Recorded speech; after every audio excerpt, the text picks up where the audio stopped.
Hi, and welcome to IFS YouTube videos. My name is Jadashani Ratnaraja, and I'm a senior software designer at IFS R&D Projects. In this video, I'm going to show you how filter and group options work in resource analysis. Resources in a company are shared among many projects and operations.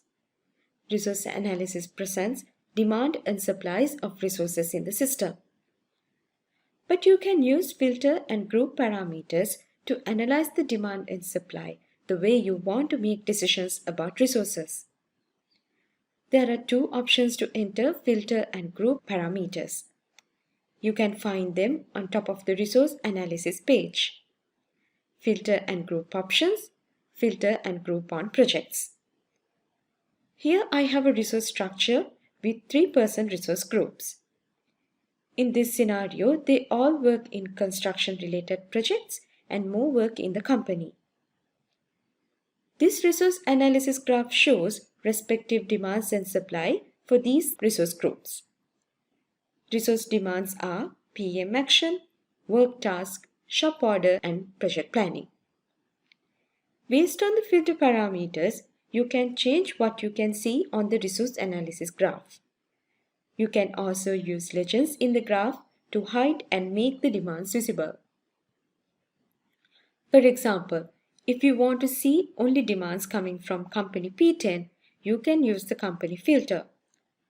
Then the graph will adjust and show only company P10 related data. Same applies to the site, customer, and program filters. Also, you can filter on different types of demand statuses. For example, if you want to know what is the planned demand for these three resource groups, you can enable planned demand.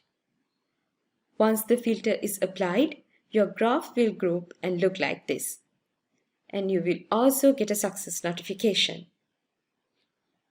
Grouping can be performed based on the filtered data that is in the resource analysis graph. Let's say you need to highlight the resource demand coming from a specific project. Then you can use project in the grouping options. Then analysis graph highlights and shows you what exactly is the demand for that particular project. Similarly, categories can be used for grouping purpose.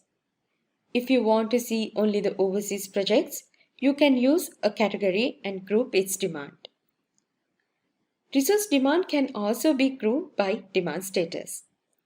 When you apply demand status grouping, then your resource graph will look like this.